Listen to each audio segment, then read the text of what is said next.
Welcome, everyone. Thanks for joining us today. And we are exclusively EOC today, finally, right? Finally.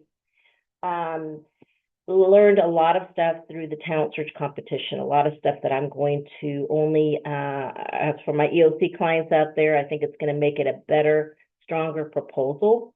Kind of almost like using, unfortunately, talent search, but keeping it real, kind of like the guinea pig after this, new revamped shorter, leaner, meaner RFP or program application, which is now, also mimicked by the EOC program application. So welcome. Thank you for joining us. We have a couple of weeks here now. Some of y'all need to get this in by a week from now, right? Into your agency or your business offices, at your colleges, your grants and contracts. I will share something with you right now that I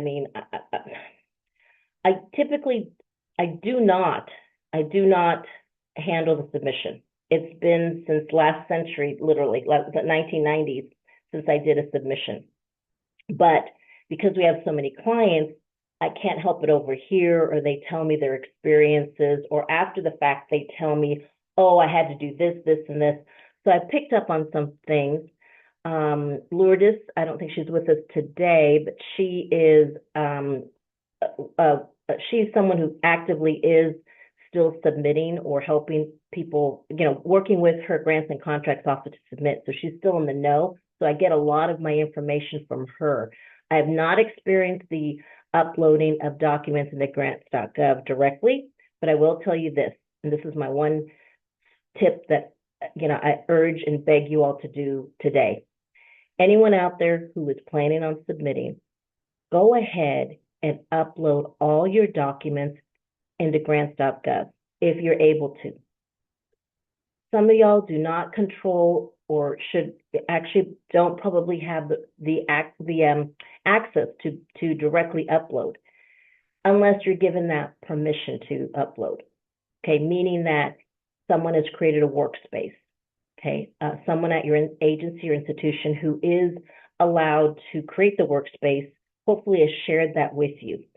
Or they're the only ones that are uploading, whatever. But you need to start giving that person or uploading today all the forms, the program assurance forms, the program profile form. Of course, some things are waiting for finalization, like the program profile form. There's where you have to plug in your final objective. If you haven't done that yet, okay, I get it. But your abstract, your budget should be done by now. Your 5-year budget, they want a separate 5-year budget, not to take away or take from the 65 pages, your budget section, not to take that out and put it separate. You leave it in the 65-page narrative, but they also want a separate 5-year budget. So how you do that, there's no real format. You could do it on Excel for 5 years and leave it the same across all 5 years. Because who can predict, how salaries are going to go up and insurance is going to go up, and your money's probably going to stay the same from the feds. So you could work really hard to make adjustments and things like that, or just go ahead and make it flat level funding across the board. Do it in Excel with a budget with a narrative box in between, or do it in Word. Do that now, today, so you're not stressing the day before or as you're trying to upload everything, including the narrative. The narrative and your priorities should be done by now too, so you can upload the priorities. Maybe you can't upload the narrative yet, but all the other forms, the federal forms, the budget, the abstract, all those you should go ahead and start uploading or give it to someone who is supposed to upload them for you. There's no reason to keep them all offline until they're all lined up, and then you can start putting them in, because that gets stressful. And if unfortunately you wait until the last day, it slows down because everyone's trying to upload at the last minute. Okay, so please, someone had asked me before, well, can I start uploading right away? I said, yes, you can upload your assurances right away. You can upload your budget form as soon as you get the budget. And again, maybe you find out, oh, the fringe benefit rate or the salaries are wrong. It's not worth fixing, because you'll have to do a real budget anyway if you get refunded or funded. This is not the real budget. This is a placeholder. As long as it adds up, it could be actually wrong. And a lot of our budgets are wrong. We're not perfect, right? Maybe it's the wrong salary. Maybe it's the wrong fringe. Or maybe we forgot to add the 2% increase that's probably going to be in place by the time this is funded. I mean, that if you have to, per your institution or agency, have to go back and fix it, fine.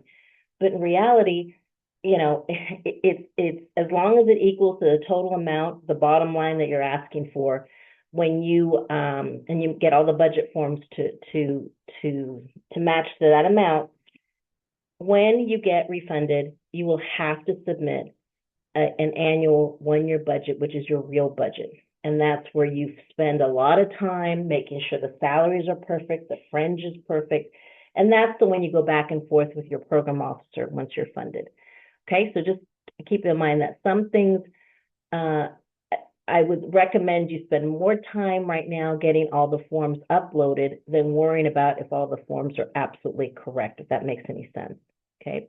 So anyway, I do have a little bit more information about forms, not perfect, but only because of what my clients through Talent Search and what Lourdes has been telling me that she's gone through with this submission.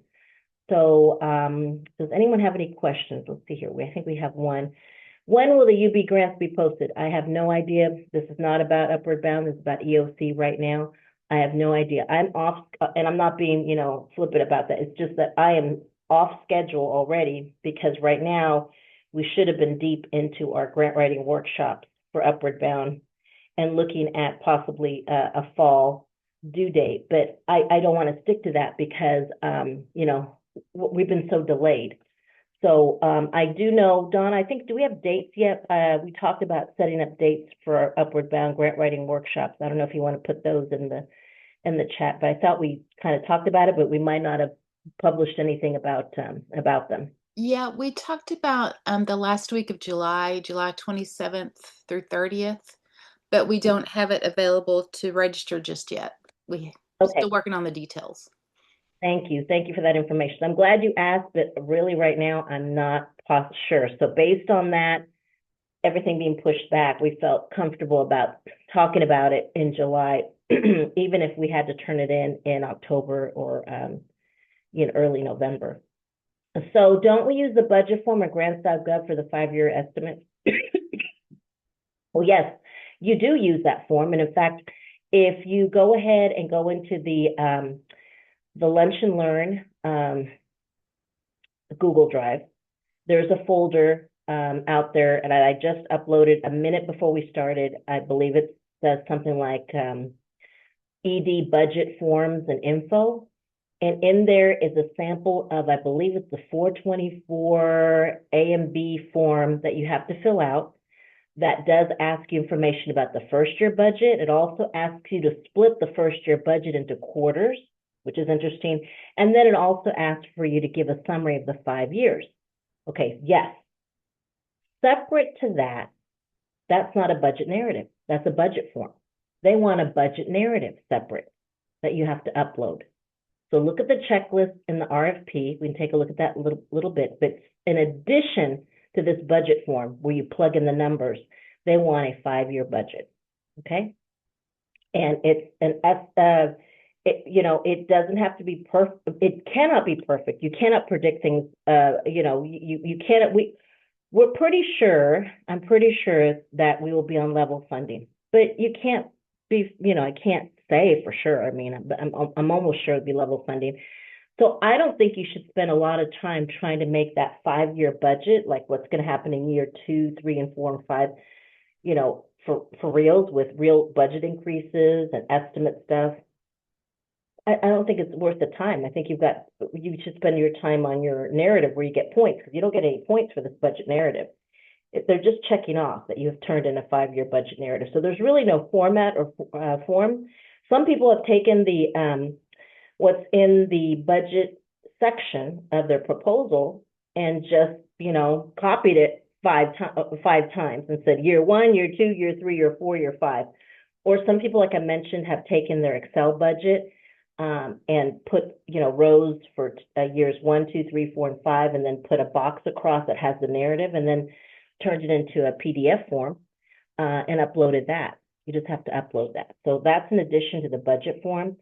The budget form is kind of tricky. That's why, based on what a client shared with me with Talent Search, they attended a webinar about it, and I uploaded the PowerPoint and I uploaded a sample, which was very, very helpful because it was very hard to explain it. I have to see an example of that form filled out, and if we get time here, I'll take you through that so you can see how they did that. If I hadn't had that form to share with clients, I would have been clueless, and my clients would have been struggling as to how to understand that form. To me, it looks different from what has been there before, or a different type of format. And anytime something looks different, it becomes difficult, right? So again, check that out in the folder. I'll take you on a tour as to where that is in the EOC Lunch and Learn, EOC Talent Search Lunch and Learn folder that I just uploaded. We're working with our institution. Here's another question: to consider funding some of the salary and or fringe to help balance our budget. Yep, you're going to have to. If they do provide this type of support, how do we note this in the budget form or in the narrative? Great question.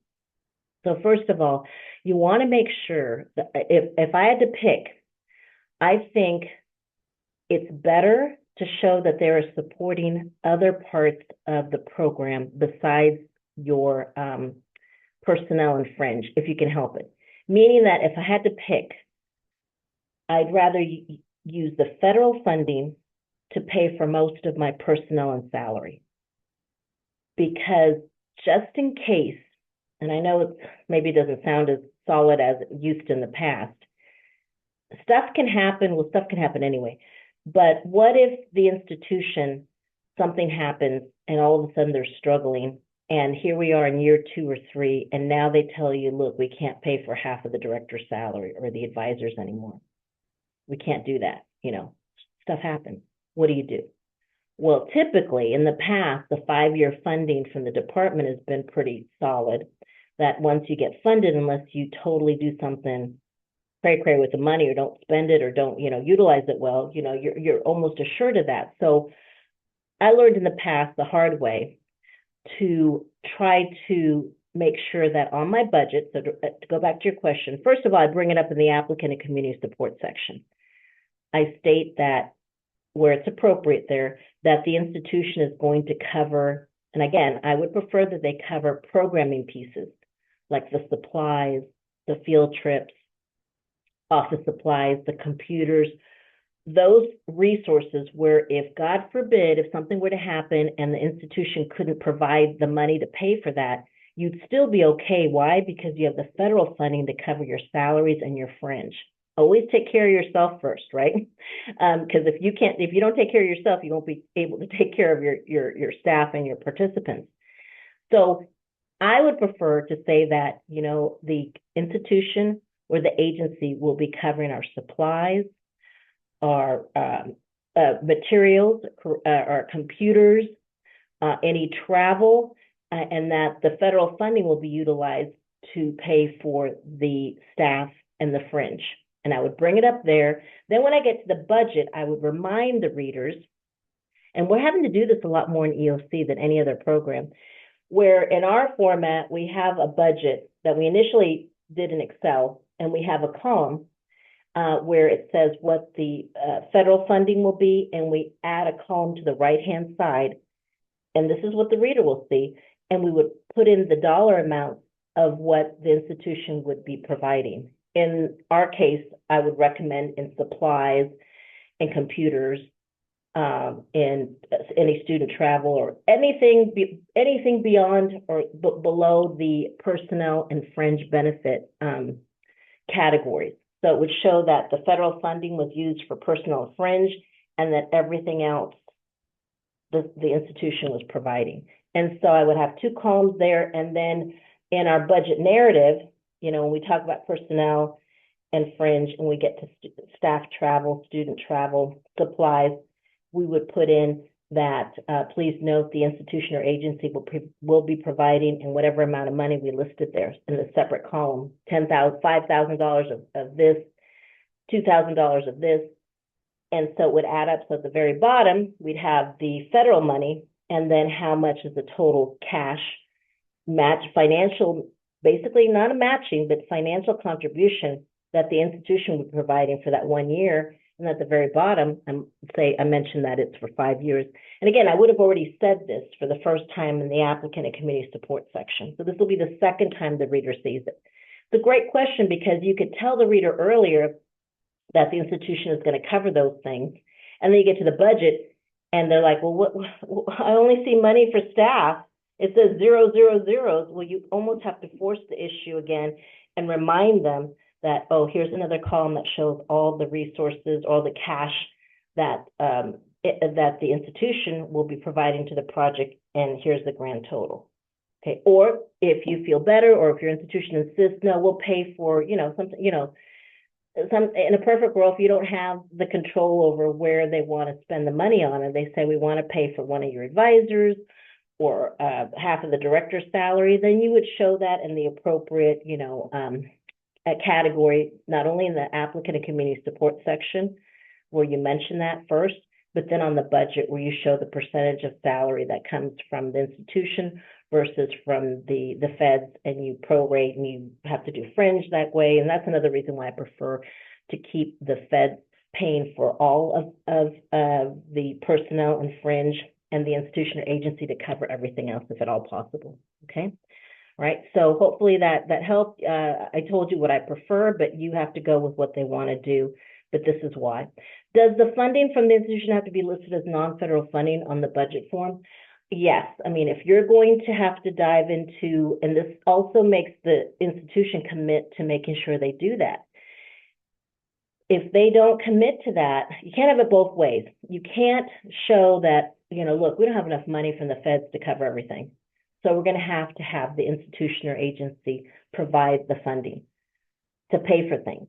So you're almost stuck in a way not being able to say it's in kind, but that it's actual, non-federal funding, which means that they have to adhere to it, right? I believe it does have to on the budget form. If you're lucky enough to get everything covered, then of course you don't, through federal funds, then the grant funds, you're good to go.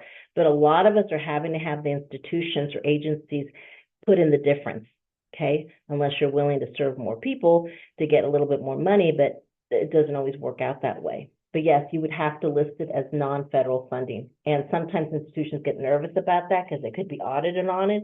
But that's one way to make sure that you do get your money, right? And they're just not saying that, and then later on not be able to produce. Again, another reason why I always take care of myself and my staff and our fringe benefit rates, because EOC, like Talent Search, is a very people-driven, advisor-driven program. If you had to, you could continue to run the program if you had your staff to go out there, identify, recruit, and select and serve folks, and some travel money to get to them. Right? Everything else you could survive. It wouldn't be pretty, but you could handle it. You could do it if you had to. But the other way around, if you didn't have half your director's salary, if you didn't have an advisor, but you had money for supplies and things like that, you'd have to take money from supplies and all that and put it into personnel anyway. Okay. So yes, it would have to. I added to the budget that we would purchase GED test vouchers. I'm assuming that's allowable, and we have some now. It's a great recruitment strategy for EOC. Well, you can pay for test fees, and you want to try to, just have a little bit of money in there, but you want to state that you're going to try to get, if you can. I don't know if you can. I don't know if they do this anymore. It's an allowable cost, yes. It would go under other. Okay.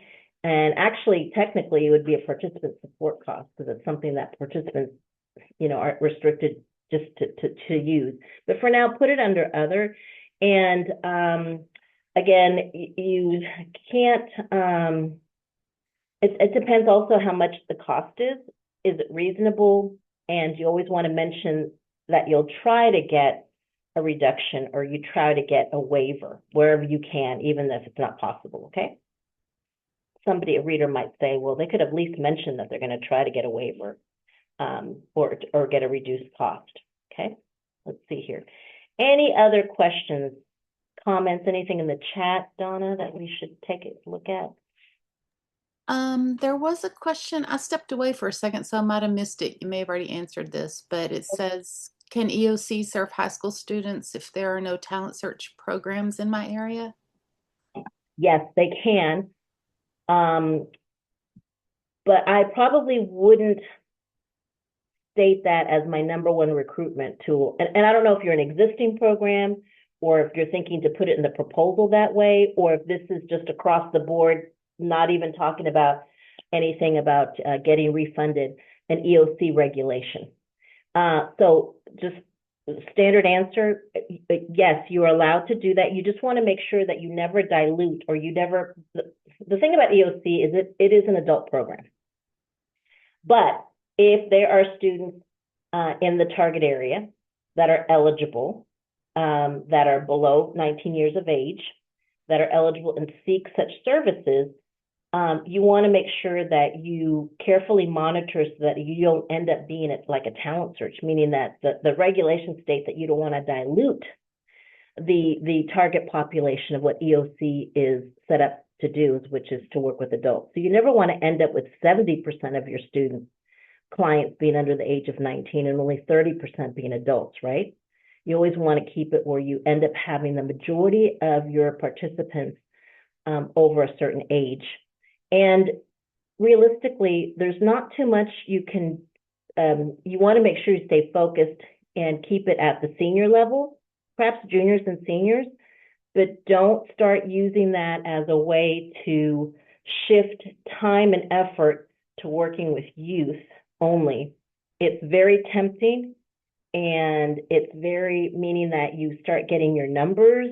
And then I've seen some EOCs, not all of them, start to, well, I've run into a few where we've had a conversation after a new director took over and said, I'm confused. We seem to be running like a talent search, and I thought we were at EOC.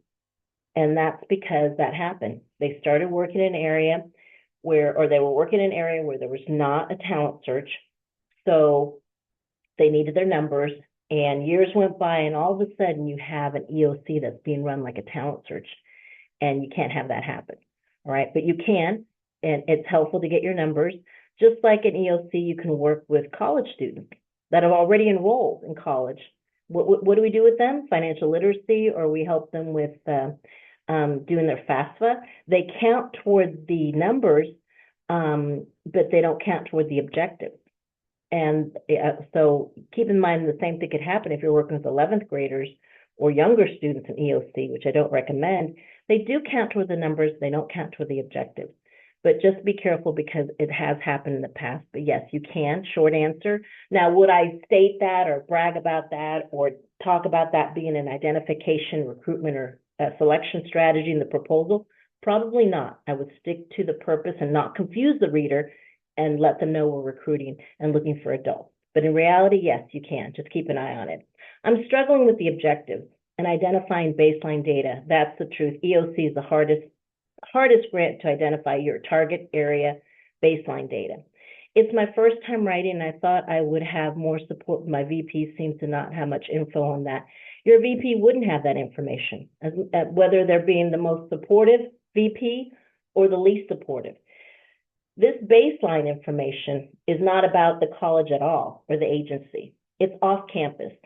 It's information about the number of adults in the target area that have dropped out of, that are high school dropouts and have gone back to get a GED.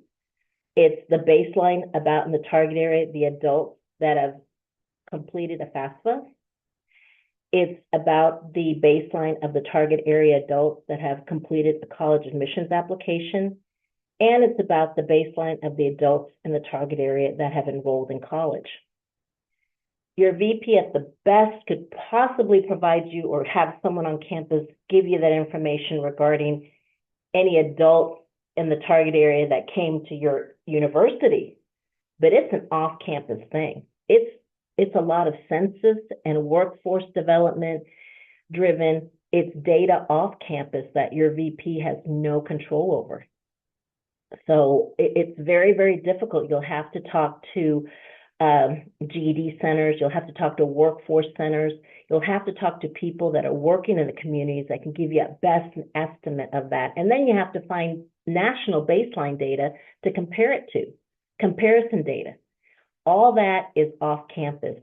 If we were talking about SSS or McNair, I'd say, oh yeah, you're going to have their support, because SSS and McNair, the baseline for those objectives are based on current college students, and you must have the VP support and whoever support there to provide you with access from institutional research to give you the information about how well eligible students are doing compared to non-eligible students on your campus. And if you don't have that support, you're sunk.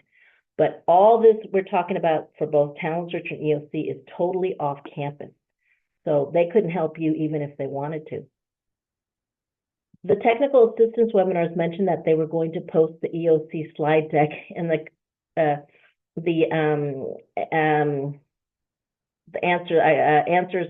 questions and answers online, but I don't see this posted. Do you know if they will be posted? I don't know, because you know what?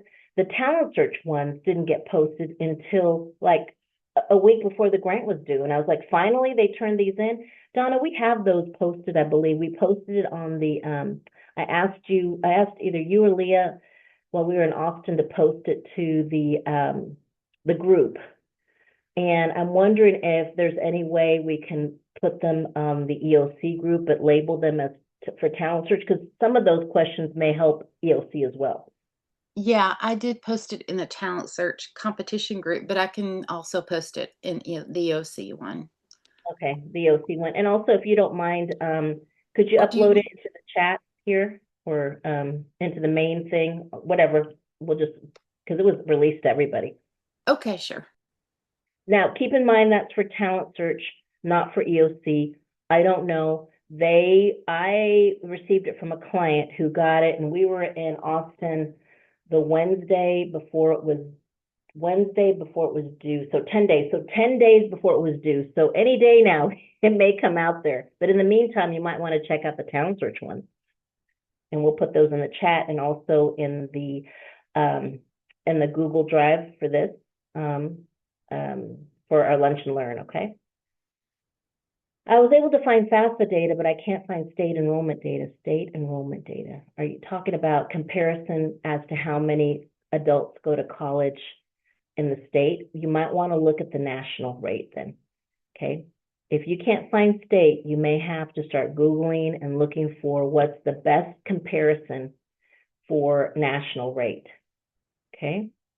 And those of you that attended our grant writing workshop, I did provide some resources there for national comparison. Also, a sample needs section was uploaded for the EOC folks that attended the EOC proposal writing workshop update. You have access to that Google Drive. Anybody else who would like access to that, you need to contact us to get admission to that. But we do have a Google Drive where we have some pretty good resources that I recently updated right before that on April 21st. I even uploaded a sample needs section, which should guide you and at least give you examples or ways to present that information, because a lot of it is not going to be crystal clear. A lot of it will be, well, the nearest comparison data is for high school students. So it's worded in a way where a lot of time the national baseline data is for younger students. They don't have this for adult students. I don't know how these people have been doing this for so many years since EOC's been around, and these darn questions have been around to show a comparison. It's difficult. There's no national stats on baseline like there are for the younger, for high school students. So there's wording where you could say, look, basically we're comparing apples to oranges, but it's the best we have. You have to make that case to your reader. Okay, you can't just say we're I know for not EOC, but for Talent Search, I got a needs section where sometimes they compared it to something to show there's a need, either state or national. You don't have to do it consistently. You just, in a perfect world, you're showing that you have need when you compare it to, state and national is great, but it doesn't work out that way. So you can jump around, but you have to at least compare your baseline for the target area to something.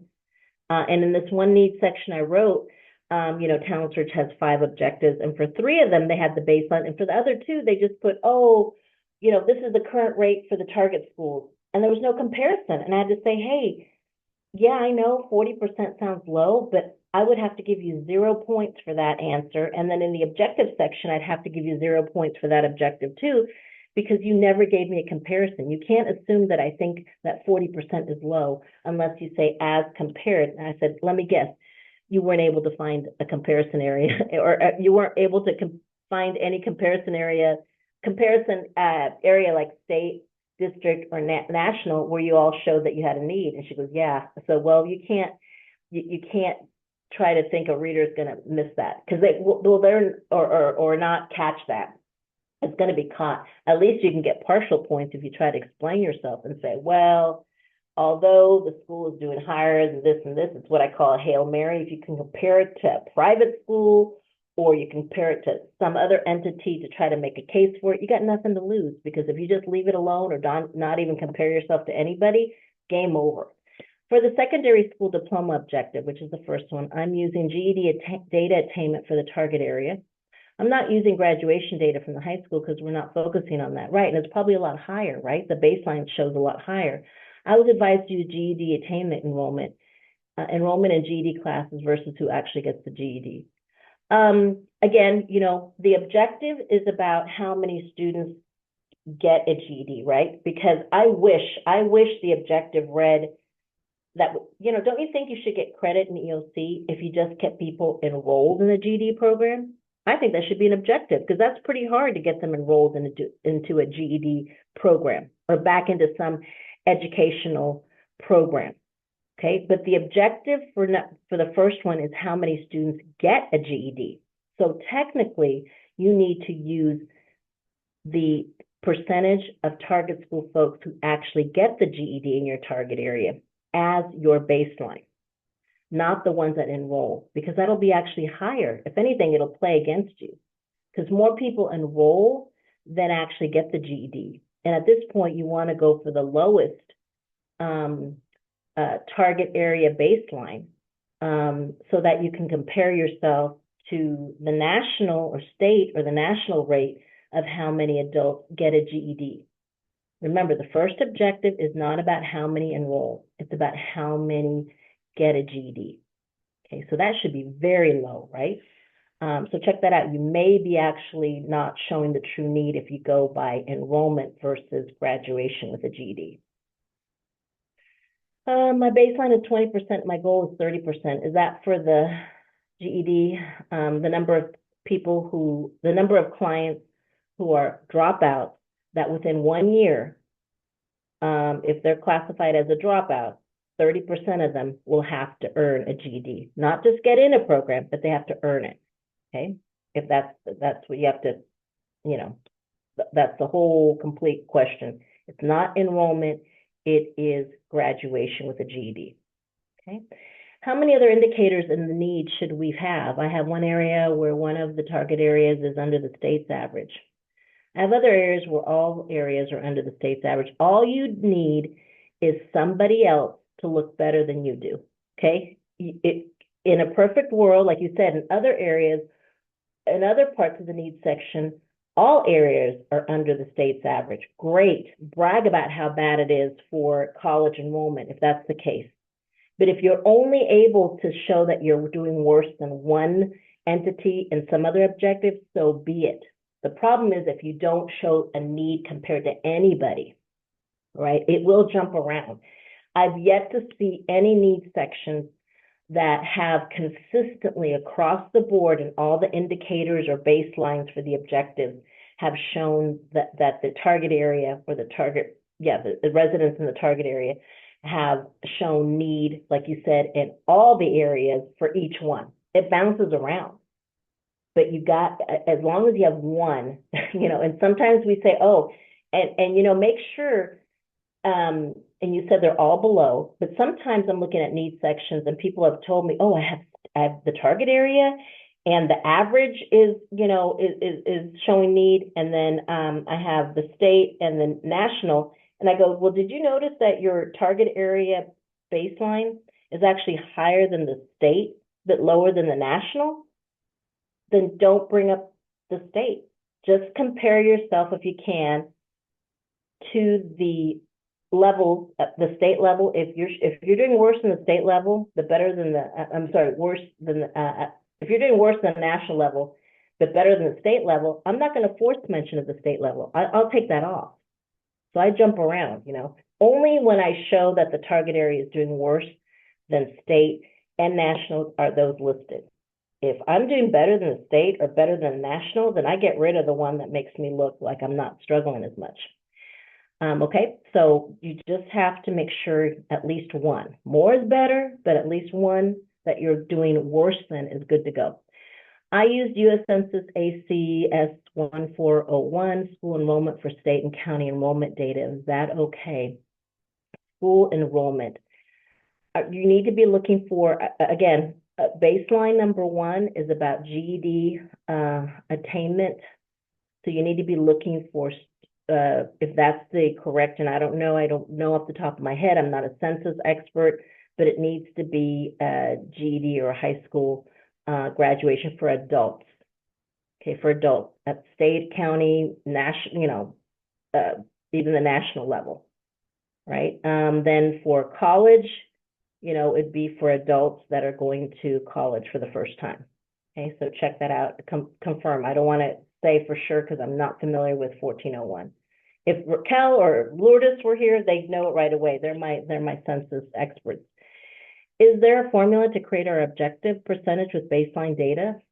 There's not a formula, but I will tell you that I typically, I think about the objectives, and I think, objective number one is really tough, right? How many people who are dropout students get their GED within a year? I mean, most people need 18 months to get a GED, unless you are strategic and you pick someone who is possibly already in a GED program, because the thing is not getting them into a GED, it's how many graduate with a GED. So maybe you look for those students that are close to, getting a GED or at the senior level. Perhaps they'll be the ones that help you meet this objective. Long story short, this baseline typically is pretty low. And it's also very difficult to do in the period of time. So knowing that it's going to be a low baseline and very rigorous, I don't go crazy and say I'm going to go up by, 25 percentage points. Okay. So, I stick to my rule of thumb usually is I don't want to, depending on the objective, how hard it is to achieve, and depending on how low the baseline is to begin with, those are two main factors. But then I usually go with my formula that worked for SSS, is I usually pick a range no lower than 10 percentage points higher than the baseline, and I don't try to go any higher than 20%. Okay, honestly, I stick to either 10 percentage points higher or 15 percentage points higher. But that depends on your baseline. So I don't want you to use that as a rule of thumb, but just something for you to think about. How hard is the objective? Like I would think objective number one is a lot harder than 2 and 3. Okay. And then the second place hardest objective would be getting students to go to college. So I'm thinking about that. And then I got to think about the baseline. But gone are the days where we would say, oh, well, you know what, on my APR, we ended up getting 40% of our students into college. So I'm going to put 50%, 10 percentage increase. Well, no, you're using the wrong baseline. You're using your APR. You need to forget about your APR and look at what the baseline is. Oh, the baseline is only 20%. Well, you can't go from 20% to 50%. No way, 20% possibly to 30%, at most 35%. And that's pushing it. Okay. And again, I'm using simple math. I used to use both types of math, and that really confused me and the reader and the client, where we would do relative change, and that got complicated. I mean, I could do a case for both, but I'm not there to explain it to the readers, and the readers would get confused. So now I just use simple math, meaning that if it's 20% baseline and I say I'm going to increase it by 10 percentage points, that would be a 30% objective. Okay, from 20 baseline increased by 10 percentage points would make the objective 30%, for example, okay? We're struggling to find admissions application baseline data. Does anyone have suggestions of sources for that information? I'll put that in the chat. I know that I've told people, talk to your GED folks, talk to your workforce center. Worst case scenario, if you're an existing program, I just said, don't go by your APR. But if you can't get an average from the 4 or 5 GED instructors you're talking to in the community and average that out, if you can't come up with anything, then you may have to say, based on the existing project's own APR, I don't like it, but it's something. You could say we did, 12% last time, of target area residents. I mean, you might have to use your own data. Like I said, that's a Hail Mary. The Hail Mary if you use your own APR, which I don't like to do. But because that's not everybody in the target area, at best it's a random, it's a sample, and it's of people that you work, so it's going to be inflated. So you're only going to be, in a way, hurting yourself to use it, because these are people who have received services, and you're supposed to be getting it for people who have not received services. So please talk in the chat to see where we can get that information from. We usually go to workforce centers, GD centers, talk to people. In EOC, you have to talk to a lot of people off campus, not on campus. No one on campus unless there's a workforce center or if there's a GED center on campus. Talk to them, and cite they are your source. Interviews with GED directors, GED program directors, interviews with GED instructors. Compiled, and average that out. You'll have to do your own studies, basically, your own research. So hopefully you guys can help each other out there in the chat. Let's see here. My FAFSA baseline is 50%, but I have a 75% objective. Would that raise some red flags? I'm glad you brought this up. Remember, I want you to realize that your readers will not know at all what your APR, your performance has been, okay, at all. So don't think you're going backwards, okay? They don't see your APR, and your APR is based on people you have served, people who have received treatment, people who have received services, people who you've worked with already. So that's their outcome of people that have been served. This baseline is supposed to be of people that have not been served, okay? And it's updated every 5 years, okay? So we are now. You have to forget about your APR. Doesn't matter if you had 100% of your people, you're on your APR. Doesn't matter. You got to put that to the side and think about what is the baseline right now for people we have not served. Okay, it's 50%. So I'm guessing that 50% of the adults in the target area end up doing a FAFSA without EOC's assistance. Okay, so that's your baseline. So how much higher? Well, 50%, maybe 60, maybe 65%. It makes no difference if that is below the 75% that you've been producing. Okay? They will never, believe me, they do not take, that's like saying, okay, I'm currently on this kind of dosage of a certain medication. Well, every 5 years we have to do new blood work, and the results are now that the baseline is 50, so we can't keep you at 70. We have to adjust it, right? We have to adjust it down. So don't worry about ever thinking that you're going below your performance, because the baseline is based on people in the target area who have not been served yet. It's a different, it's performance or baseline on a different set of individuals. Your APR is based on the people that you have worked with and helped, okay? And try to remember to explain that to your internal office. Maybe it's not an issue at all externally. But maybe you go and you turn in your objectives, your program profile form, to your grants and contracts or to your supervisor. And your supervisor says, wait a minute, your objective for the FAFSA is only 65%. And over here, you did 75% on your APR. Why are we going backwards? You have to be able to explain, because that's on performance of people that have been served. Totally different, completely different. I know it's confusing at times, but totally different is now that we're looking at new baseline data. We have to set new objectives based on the percentage of adults who recently in the target area who have completed a FAFSA on their own is at 50%. I cannot set it at 75%. I definitely can't go to 80% because it's going to be too ambitious because I have to set the objective for the new objective for the new funding based on new baseline data, not people who have been served. Can you use institutional data if it is the main higher education institution in the target area? Can you use institutional data if it is the main higher education institution in the target area?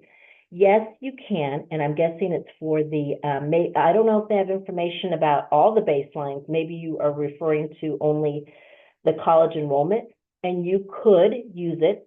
Just state that due to this institution or this community college being the main educational institution in the target area, you could always fall back on that. At best is a sampling, and you could use that's when you get institutional research on campus to help you figure out if they can tell you how many of these applicants are coming from the target area. I don't know if they can help you with the other objectives though. A baseline on how many people get a GED, how many apply for admissions, how many apply for financial aid. But possibly you could use that and you could just state it in either your definition under the table and say, please note these are the number of adults that apply for admission or enroll at this institution, which is the major institution in the area. Okay. At best, everything is a sampling, but you could if you didn't have any other way to do it. Yes. Okay. Let's see here. How are we doing on chat and timing here? There is one. Are we looking at the data for high school seniors or adults for the FAFSA objective? Well, great question. The baseline is supposed to be for adults for the FAFSA objective, the adults. How many adults have completed a FAFSA? The problem is there is no national comparison data for adults. You may have to compare them to 12th graders. And there's a way to basically say, hey, but this is our best comparison. And so you may have to utilize that. You have to use what you have. The worst thing is just to say, oh, it's this much for the adults and have no comparison. But use the 12th grade, use the senior student comparison. Of course, it's going to be higher. It's going to be apples to oranges, but you'll have to say there's no other comparison. But I'm giving you something, to do that. So yes, the baseline, the data is always for high school. I'm sorry. The baseline is for adults. You cannot use baseline in your target area for high school seniors. You may have to compare the baseline of your adults who have completed the FAFSA. You may have to end up comparing them to the national rate of how many seniors. So on the comparison end, I don't think you'll have a choice. But on your end, for the target area, it needs to be on the adults. That's where you have to get out there and talk to people. That's why EOC is so tricky. So hard. Out of all the grants, it is by far the hardest one to get data for. Because with the Upward Bound and Talent Search, I can get them from and that's hard too, right? But at least we have the high schools we can go and bug. We have rates on district state enrollment. Now, still a challenge, right? With McNair and SSS, we go to institutional research because it's all about the students, attending the institution. But EOC, it's about people in the target area. Besides census, all this other stuff is really, really hard to get. I don't know how in the past they've been able, without having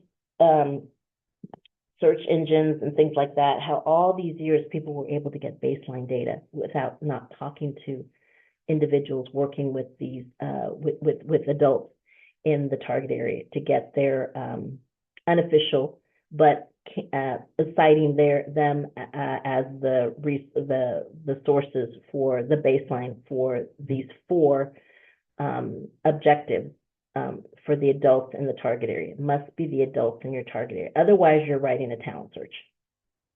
Okay.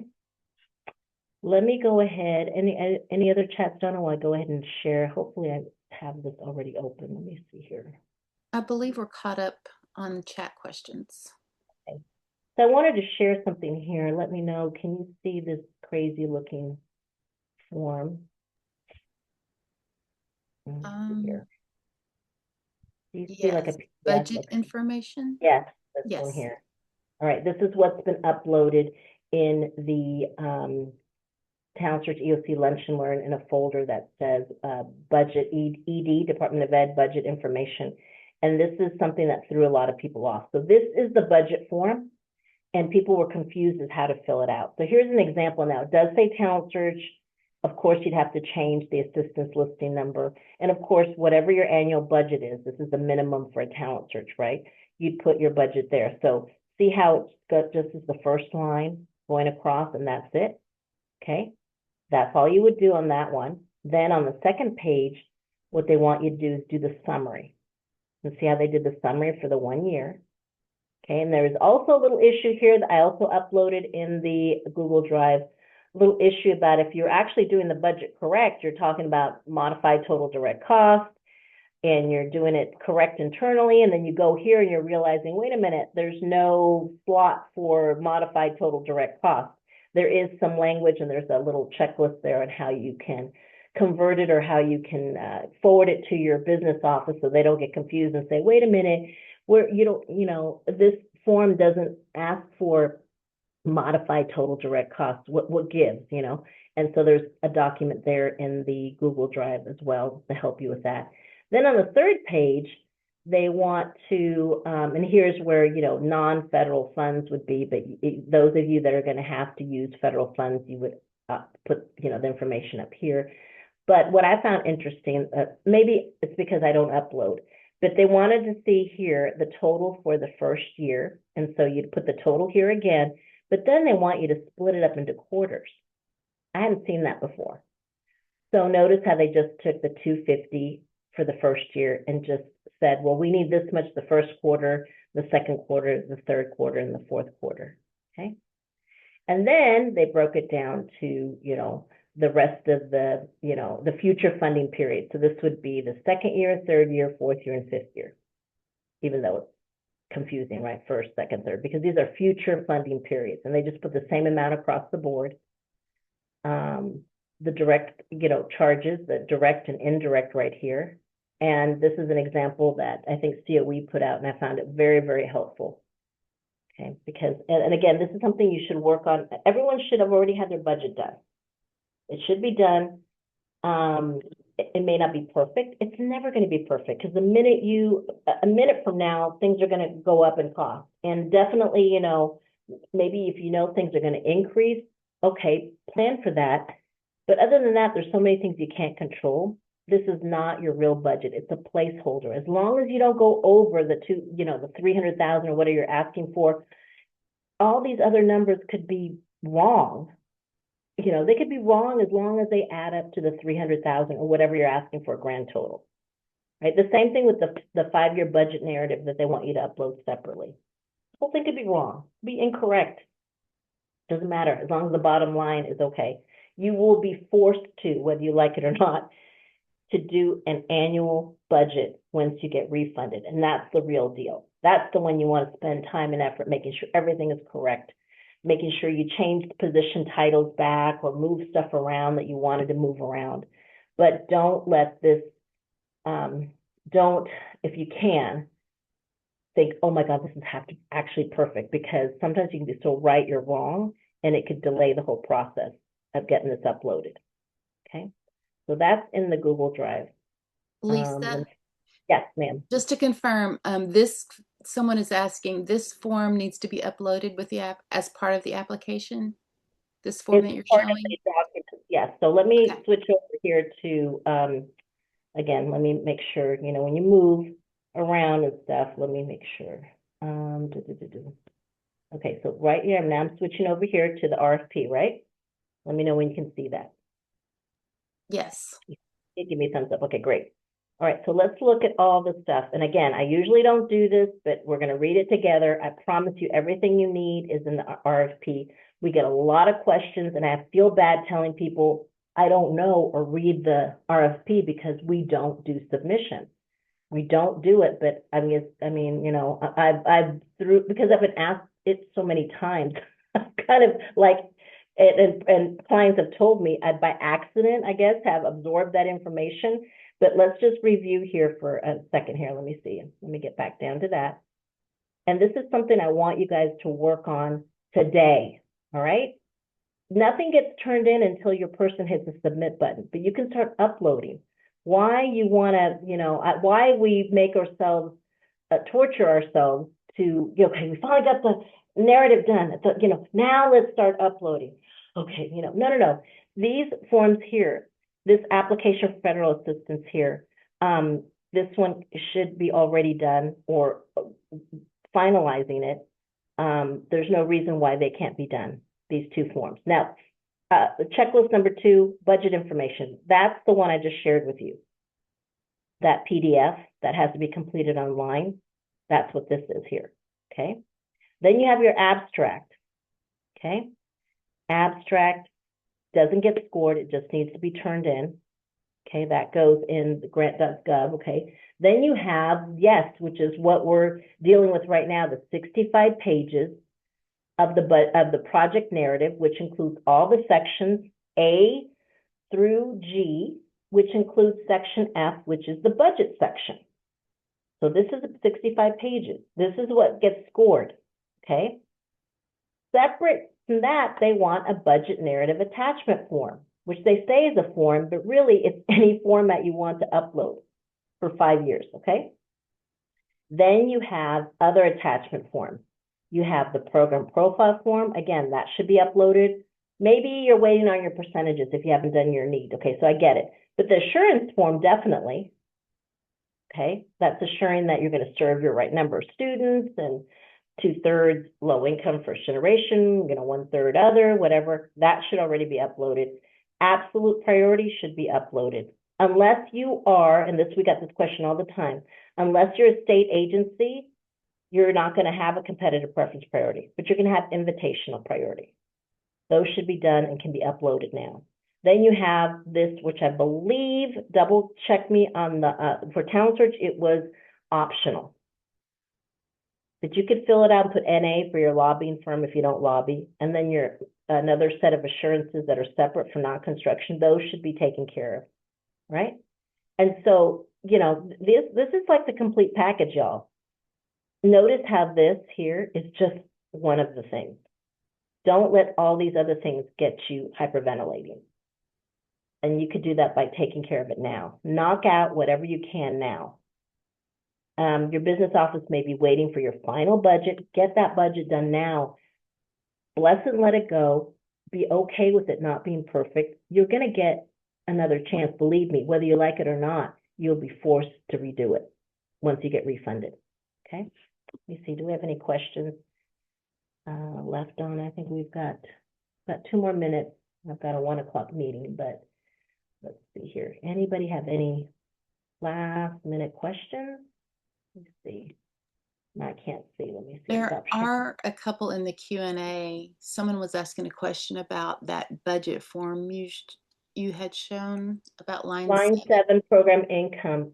There's no program income. There should so that should stay blank, but the there should be somewhere where it says federal or non-federal funds. That's where you would do that. Last time I downloaded and uploaded the forms. Has anyone just used the forms in grants.gov? Some forms you can download, some you have to type in online. And I did witness a talent search client go through the actual process, and some things can be downloaded and uploaded, and some of the things had to be done online only. It's a combination, it's hit or miss. Okay, I can't tell you now which ones definitely, but this budget form, and that budget form I shared with you may have to be done online, but you can work on it offline, right? Or you could be there to help your person, give them that example, or do it with them, okay? All righty, so it is 1 o'clock. We've run out of time. Thank you all so much. I hope you found this helpful. We will see you next week. Good luck. The sheet going to be uploaded. Well, this sheet, I'm not sure. Yessie, you might want to I'm not sure if the sheet going to be uploaded as part of the application. I'm Yeah, not sure I which. think you answered that one. It was about the budget form that you showed. Okay, and yes, and then, okay, and someone said about college application data. Hey, that rationale is fine. You just can't, that's TMI for the reader. You just have to convert, you can't go into that much detail. I see your rationale, I feel your rationale, but that's something that you won't be able to explain in that much detail to the reader. Okay. All righty. Okay. So, or just shorten it. Okay. Thank you all so much. Hang in there. Have a great week, and we'll see you next week. Take care. Thanks, Donna. Thanks, Leah.